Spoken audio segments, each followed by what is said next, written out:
noite, queridos. Tudo bem? Eu queria propor uma reflexão no livro de Gálatas, por favor. Você abre lá.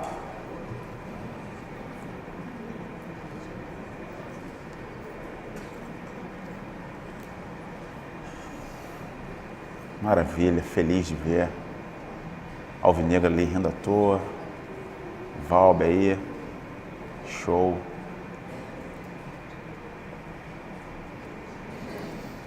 Queridos, olha só. A gente não dispõe de muito tempo para trazer uma explanação mais detalhada de alguma coisa. Também não há espaço para entrar em pormenores de datas, de teologia, nada disso. Eu tenho conversado com o Alexandre que a proposição do meu coração sempre ao trazer uma palavra é que de fato apontemos para uma direção proveitosa, louvável, que é o nosso crescimento no entendimento do Evangelho, e que isso abarque todas as aplicações do nosso cotidiano. Entende? E eu de fato tenho me inclinado e me esforçado em Deus, porque tenho sido assim constrangido no Espírito, a trazer alguma coisa que sirva para o bem da nossa alma nesse tempo, no hoje. E que a gente não fica falando apenas da Escritura, mas do Evangelho que a Escritura carrega. Entende? De fato, como Jesus falou, as palavras que eu tenho vos dito são Espírito e vida. Então, a gente vai ler aqui Gálatas, eu vou ler espaçadamente alguns trechos de todo o livro, tá bom? De todo o livro, e no final a gente vai fazer algumas aplicações. Não dá para ler todo o livro, mas a gente vai ler trechos dele espaçado, para que a gente entenda o que se objetiva aqui, qual é o espírito da carta. Eu vou te falar de antemão aqui. Paulo escreve uma carta aos Gálatas com uma finalidade bem clara. Aquela galera, aquele povo de Gálatas, das igrejas da Galácia, estavam sendo constrangidos pelos judaizantes, que eram cristãos convertidos a Jesus, mas judeus, que apesar de terem abraçado a fé em Jesus, continuavam mantendo, cultivando as práticas judaicas. E eles estavam sendo constrangidos, impelidos a crer em Jesus, mas a guardar a lei. E as cartas eram como grandes e-mails ou textos que se passava de mão em mão até chegar a endereçar daquela comunidade. A gente está falando de pessoas aqui rudimentares, que se reuniam em casas ainda, sem nenhuma instituição por trás, sem nenhum ministério dito, sem nenhuma estrutura, gente singela. Mas que está na cabeça de Paulo, ele está aborrecido com essa realidade. E ele escreve uma carta muito expositiva e clara no sentido de expressar a razão da fé em Jesus. E faz alguns apontamentos objetivos que eu acho que tem a ver conosco. Tá bom? Então eu te convido a vir nessa viagem aqui. Eu vou ler algumas coisas, vou comentar aquilo que está dito, mas a intenção é que fique claro e bem assim, transparente para a gente a proposta, tá bom? E que o Espírito do Senhor nos ajude nele a entender a sua palavra. Amém. Olha só, começa assim. Tudo que ele diz já carrega em si a mensagem. Olha como ele se coloca. Gálatas, capítulo 1. Paulo, apóstolo, não da parte de homens, nem por intermédio de homem algum, mas por Jesus Cristo e por Deus, que o ressuscitou dentre os mortos. E todos os irmãos, meus companheiros, as igrejas da Galácia, graça a vós outros e paz da parte de Deus, nosso Pai, e do nosso Senhor Jesus Cristo, o qual se entregou a si mesmo pelos nossos pecados, para nos, olha que coisa linda, para nos desarraigar deste mundo perverso, segundo a vontade de Deus e Pai, a quem seja a glória pelos séculos dos séculos. Ele prossegue: admira-me, e agora ele faz a denúncia, admira-me que estejais passando tão depressa daquele que vos chamou da graça de Cristo para outro evangelho, o qual não é outro senão que há alguns que vos perturbam e querem perverter o evangelho de Cristo. Mas ainda que nós, ou mesmo um anjo vindo do céu, vos pregue evangelho que vá além do que vos temos pregado, seja anátema, ou seja, seja maldito esse. Assim, como já dissemos, e agora repito, se alguém vos prega evangelho que vá além daquele que recebestes, seja este maldito.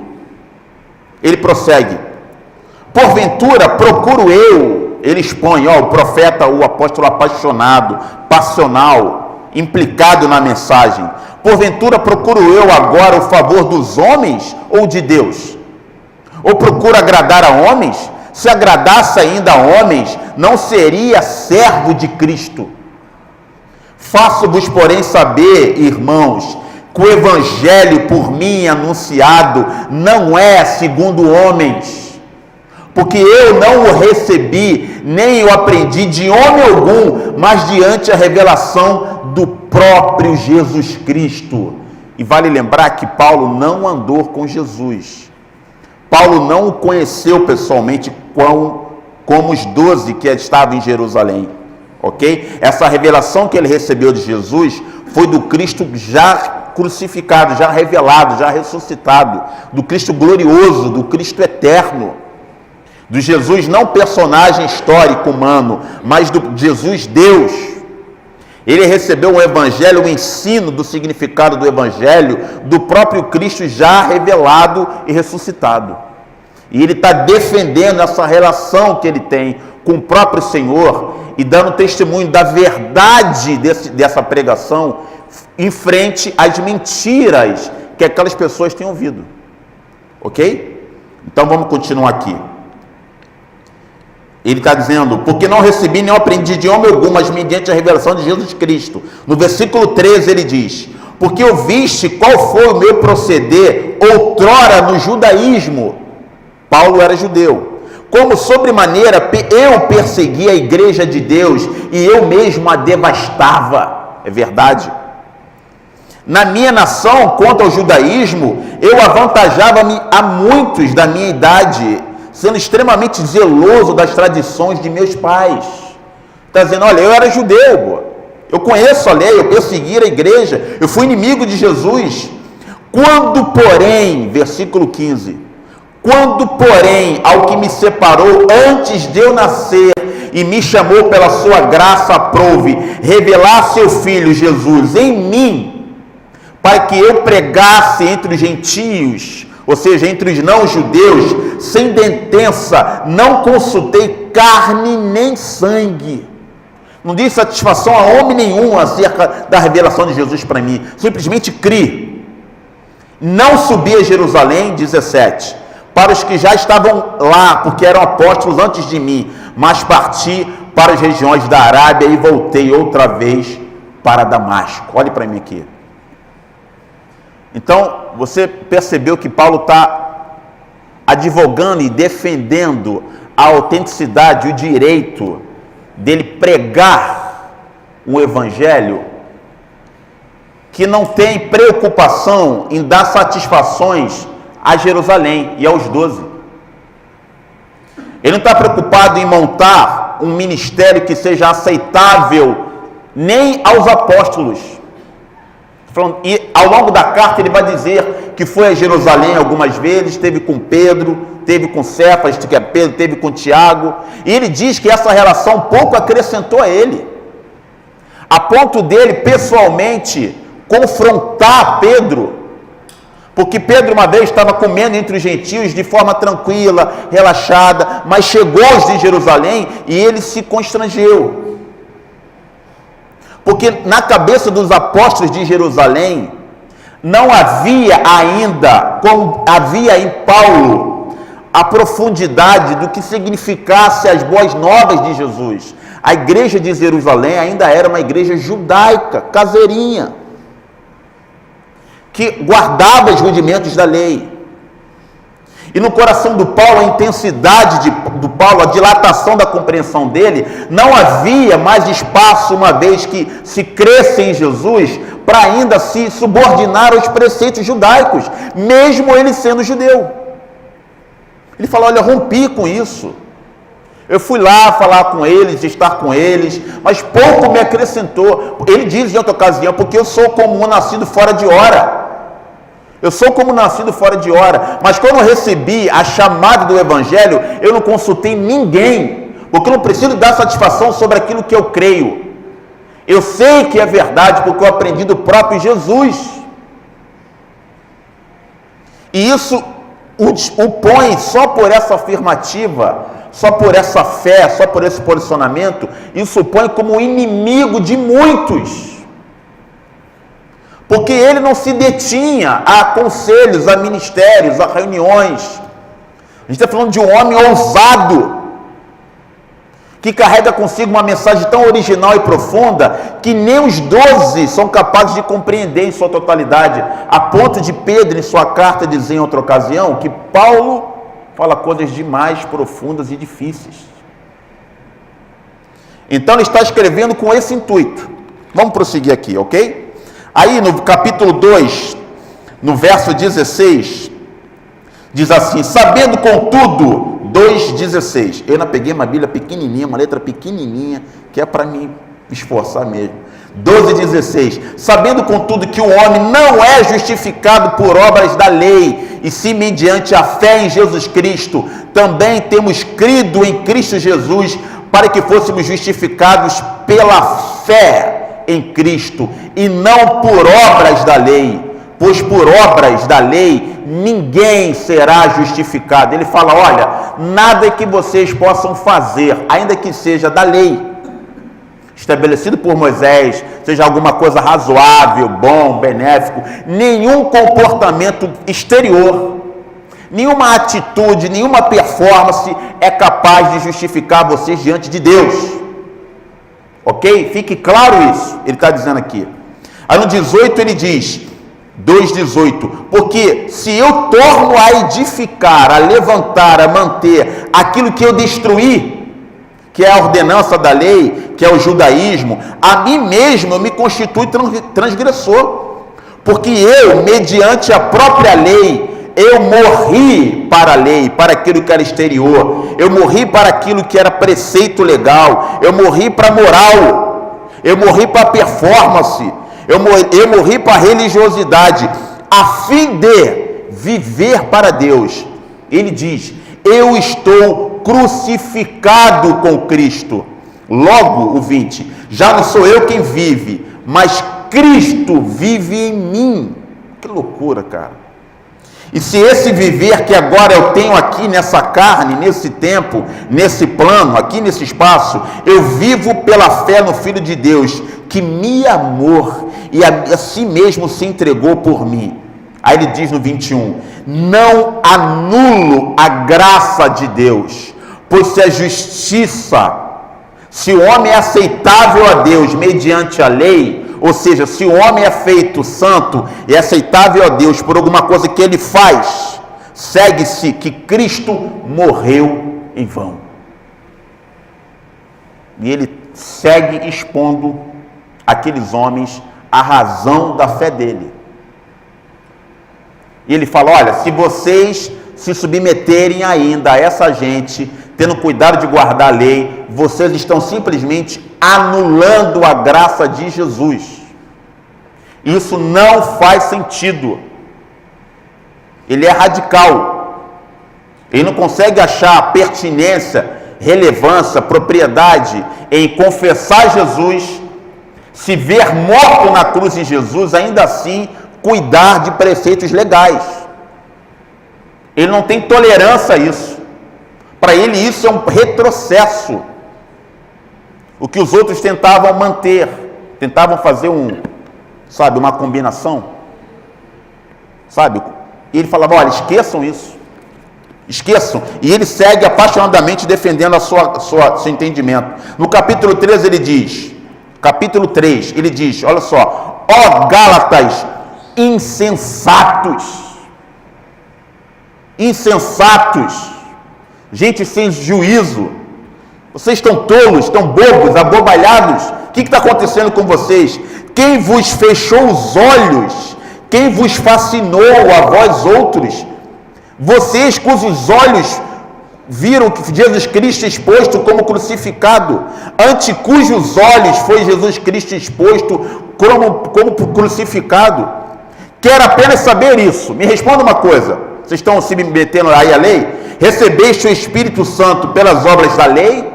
Porque vocês são obedientes, são judeus, são gelosos, porque vocês guardam o sábado, guardam as comidas, porque vocês cultuam a respeito dos profetas. Deus habita em vocês porque vocês obedecem à lei? Ou pela pregação da fé? Ele está confrontando fortemente. E ele segue confrontando. E vai indo. Aí ele fala, olha aqui para mim, ele expõe claramente, ele atribui novos significados à lei. Ele compreende, por exemplo, que Agar e Sara é uma metáfora daquilo que é espiritual e daquilo que é humano. Ele fala de Abraão como foi chamado a crer em Deus, e é filho de Abraão todo aquele que crê, não aquele que nasce do sangue judaico. E ele diz que a lei tinha um propósito, conduzia a infância da consciência humana, ainda tão básica, a se situar e dizer que eu, pela lei, chego a ter conhecimento que eu não posso agradar a Deus. A lei me encurrala. Ela é boa porque ela me traz consciência do que eu posso e do que eu não posso fazer. Mas ela não me traz o poder de agradar a Deus. E embora me dê consciência do certo e do errado, ela não me dá o poder de fazer o que é certo. Porque ela não opera em mim essa capacidade. Isso só vem de fato para quem se identifica totalmente com o sacrifício de Jesus. E quem desiste de se justificar por mérito próprio e pelas próprias ações e atitudes. E ele segue expondo isso claramente. E no versículo 28 do capítulo 13 ele diz: Dessarte, não pode haver, ele abre o leque da graça profundamente. Ele acaba com judeus, com gentios, ele acaba com bárbaro, acaba com homem, acaba com mulher, acaba com salvo e não salvo, com pecador, com não pecador, com céu, com inferno, coloca tudo isso dentro do pacote da graça de Deus. Ele diz: Dessarte, não pode haver judeus, 3, 28, autor. Dessarte, não pode haver judeu, nem grego, nem escravo, nem liberto, nem homem, nem mulher, porque todos vós sois um em Cristo Jesus.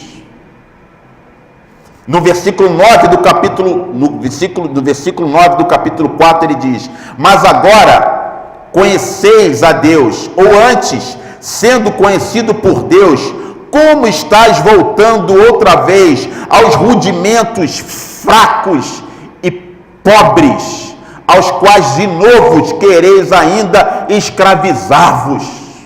Vocês guardam dias, meses, tempos e anos. Eu receio de vós que eu tenha trabalhado em vão. E ele segue apaixonado, aflito, dizendo: por que vocês se deleitaram na graça de Deus? Percebem que a salvação é fruto de um Deus que decidiu amar vocês. E por que vocês ainda se diminuem? Ainda se colocando debaixo de ordenança? Vocês não entendem que se vocês se propuserem a obedecer rudimentos, vocês vão se tornar escravos dessa obediência? E que não há salvação nisso, isso só vai fazer crescer a angústia.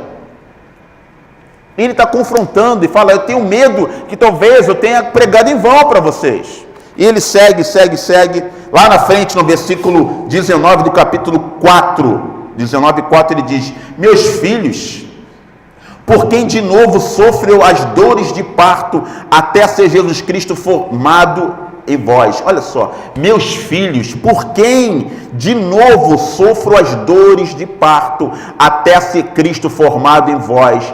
Pudera eu estar presente agora convosco e falar-vos em outro tom de voz, porque me vejo perplexo a vosso respeito. Ele fala: que babaquice é essa, rapaz? Vocês estão malucos? Vocês viram em mim alguma coisa diferente daquilo que seja verdade de Jesus? Por que vocês se permitem ainda flertar com aquilo que não é mais? Já não conheceram aquilo que é? Será que eu vou ter que ir chorar com vocês, olhar no olho de novo, dar leitinho na boca ainda, ensinar vocês a andar? Quando é que vocês vão de fato crescer nesse entendimento?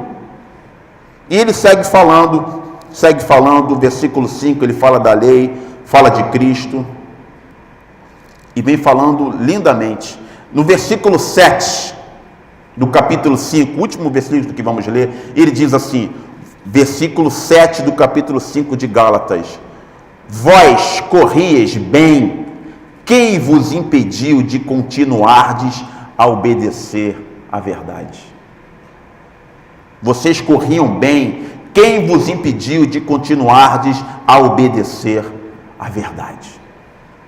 Ele está falando de tudo quanto ele expôs. Em casa, você lê toda essa carta, você vai entender melhor esse cafezinho que a gente serviu aqui. Agora, querido, olha aqui para mim. A pergunta é a seguinte: por que nós somos tão resistentes à graça de Deus? Por que nós somos tão cabreiros com o amor e com a bondade de Deus? Porque olha só, essa comunidade aqui sofria um assédio moral, religioso, psicológico dos judaizantes. Nós não temos entre nós judaizantes. De fato, ninguém aqui, até onde eu sei, tem uma consanguinidade judaica, ou de fato uma família judaica, a ponto de seguir os preceitos. Todos nós somos gentios. Não viemos desse meio histórico, cultural, social, institucional. Somos gentios, sem leis. Mas ainda hoje, assim como os Gálatas, há em nós naturalmente uma inclinação para falsificar em nós o poder da graça de Deus. O que seja esse poder? Por que nós somos ainda inclinados a resistir à graça de Deus?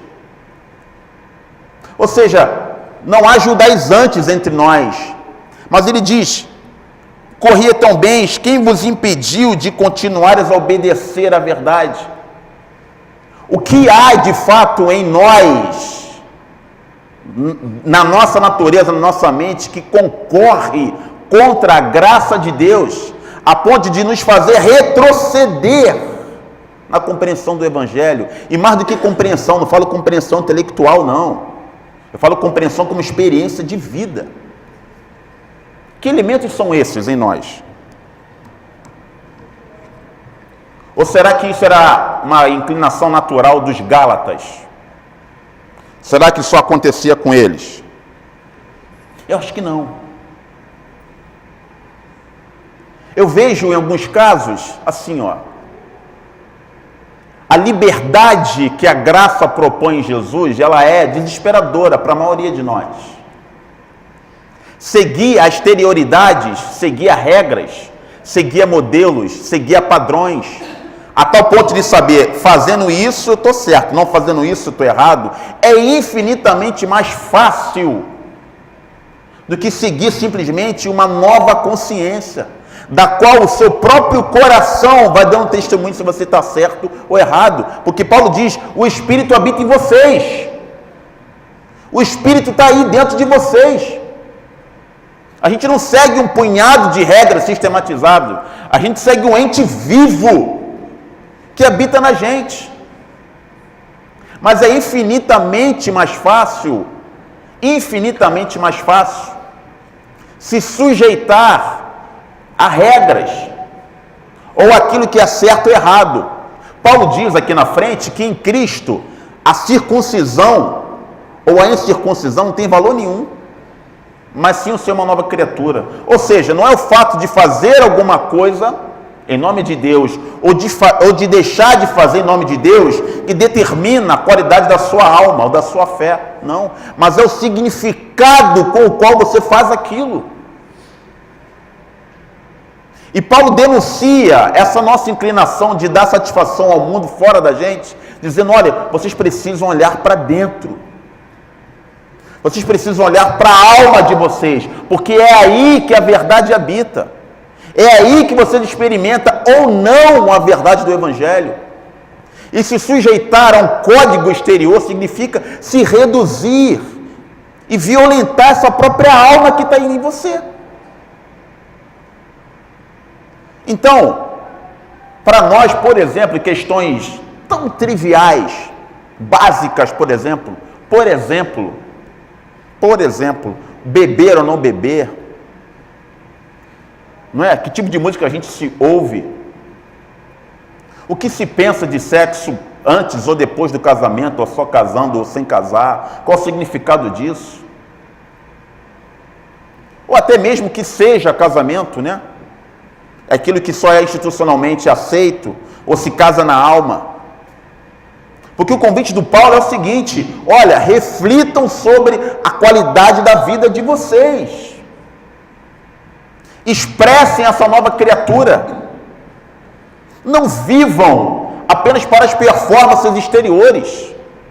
Vocês já romperam isso. Vocês creem no Deus invisível, que amou vocês antes de vocês nascerem, que morreu na cruz, Deus se fez carne. Vocês creem no maior absurdo que se pode crer. E por que ainda então vocês vivem como se fossem seres desse mundo, desse tempo? Não faz sentido. Se a fé em Jesus, se a salvação é um escândalo de amor, por que vocês ainda vivem de forma diferente desse escândalo? Entende? Se reduzindo. E ele diz que um dos elementos que comprovam a nossa vida, se está em conformidade com essa fé e com essa graça, é a qualidade dessa nova criatura. Qual seja o amor produzido dentro de nós, a misericórdia produzida dentro de nós, a piedade, a mansidão. Que ele diz que é frutos naturais de uma vida que é levada e conduzida pelo Espírito. E que já rompeu com o basicão do certo ou do errado. Entende? Quando ele fala que não a crucificação, do menino lá que corta, a circuncisão, não, circuncidar-se ou não se circuncidar-se não tem valor nenhum. Ele está falando disso, olha, vocês, não é porque vocês não circuncidaram que vocês são de Jesus, não, pô. E o cara que circuncidou não é isso não. Não é a prática em si, mas é o significado disso no coração de vocês. E quem pode discernir o coração de vocês, senão o próprio Deus e vocês mesmos? Quem pode julgar você aí no coração, senão o próprio Deus? Quem que determina para você se o que você está fazendo é certo ou errado, senão a sua própria alma, habitada pelo Espírito? Então ele está provocando. Agora ele diz também que um dos elementos para que a gente resista tanto à graça de Deus, além dessa nossa inclinação natural a só andar conforme as regras desse mundo, é o seguinte: se você ceder aquilo que é pregado aí de forma geral, você não se opõe a ninguém, você é aceito pela maioria. Hoje, ter uma consciência própria no Brasil hoje, nesse meio de imundície que a gente vive, é ganhar inimigos, pô. Porque a gente vive que a pregação daquilo que é evangelho entre nós é uma coisa que nada aponta para a transcendência do poder de Jesus. Ainda é, o nosso evangelho brasileiro, ainda no geral no mundo, ainda é basicão, sabe? Ainda é papinho de criança. Ainda é uma moral que foi invernizada pelo nome de Jesus, para fazer pessoas melhores ou socialmente mais aceitas. E romper com isso significa afrontar pessoas, estabelecer inimigos. E isso não é confortável para ninguém. É muito melhor aderir àquilo que é para a maioria, aquilo que é socialmente aceito. E aí você é digerido no todo. Só que esse todo, Esse todo, segundo Paulo, olha a dimensão da coisa, é gente que anula a graça de Deus. Porque, afinal de contas, a gente está falando da graça de Deus, mas o que é a graça de Deus? De forma ampla e geral, a graça de Deus é essa compreensão que reside no fato de que tudo que Deus fez e faz pelos homens é consequência e fruto do amor dele.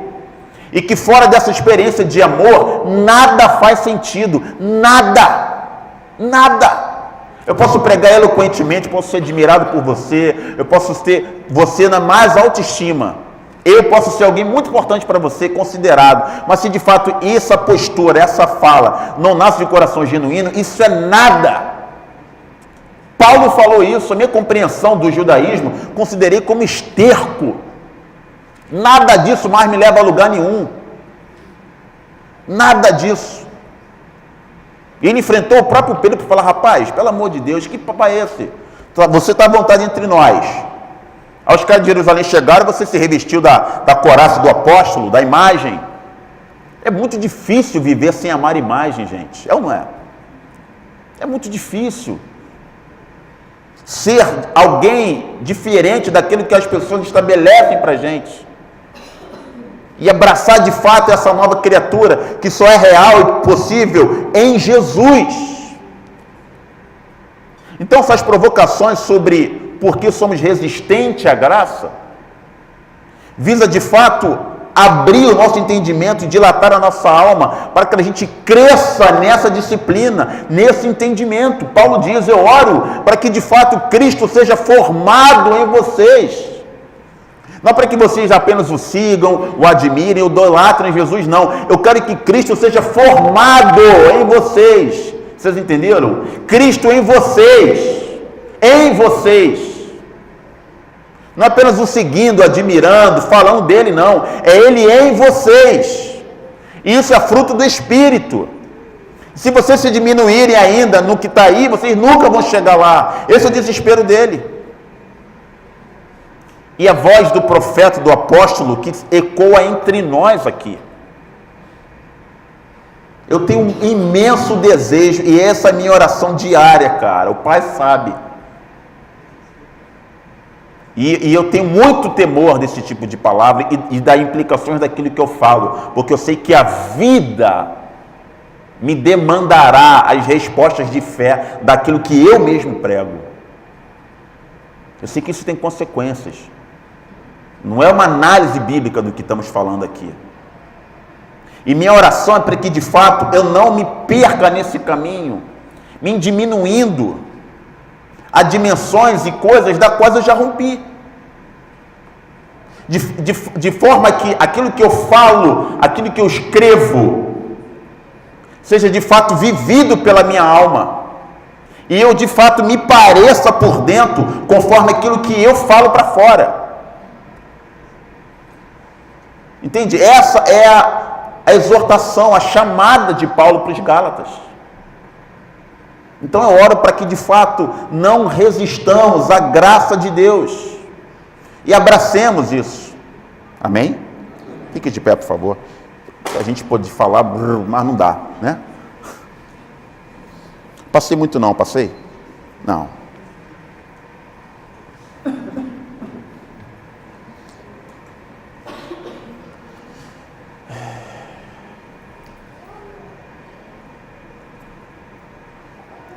Eu oro para que Cristo seja formado em vós. Né? Por que, por exemplo, por que há tantas pessoas extremamente ressentidas com o evangelho, com igrejas, né? Porque tudo que elas viram lá era aquilo que não era evangelho, aquilo que não era igreja. Que de repente não tinha um Paulo lá para chamar a atenção, né? Dos Pedros. Pedro foi chamado a atenção. Estou falando de Pedro, ok? O cara que andou com Jesus, que viu o milagre. Pedro foi chamado a atenção. Porque ainda havia nele o auto-engano, uma vontade de fazer gestão da imagem dele ou da fé dele, a ponto dele, peraí, E a graça faz a gente perder o controle. Eu não tenho controle da minha vida. Eu creio nele, no amanhã nele, no ontem dele, no hoje dele. Embora possa estar arrebentado por dentro, Deus sabe. Mas a fé nele me sobrepõe a isso, porque eu não sou aquilo que eu sinto, embora aquilo que eu sinto me constitua também. Entende? Eu sou chamado a ser um ser de fé. E a graça me tira do controle da minha fé, da gestão da minha fé. Eu não tenho mais como fazer gestão ou gerir a minha imagem. Essa não é a proposta. É o abandono da nossa capacidade. A fé opera nisso. E que esse entendimento, esse espírito invada o nosso coração. Feche seus olhos, por favor. Senhor, com toda simplicidade, cada um sabe da relevância da pregação para si mesmo. Cada um que discirna os movimentos da sua própria alma em direção à diminuição dos rudimentos ou ampliação da graça. Cada um se examine e se perceba como ainda tentado a se colocar no lugar de insensatez ou a de fato romper com isso até que Cristo se forme nele. Eu não sei o nível de conforto, desconforto, desassossego ou identificação que essa mensagem faz em cada um. Tu sabes, mas o que eu peço é que, de acordo com a fé de cada um, o teu Espírito forme Jesus em nós. E os aplicativos objetivos dessa palavra se façam real no nosso cotidiano. Para que, de fato, essa comunidade forme, fomente e inspire discípulos de Jesus, capazes de alterar a realidade aqui desse mundo. Porque nós fomos chamados para esse tempo e para essa hora. Faça assim, Jesus, em nós, a começar por mim. E tu sabes do que precisamos. Em nome de Jesus. Amém.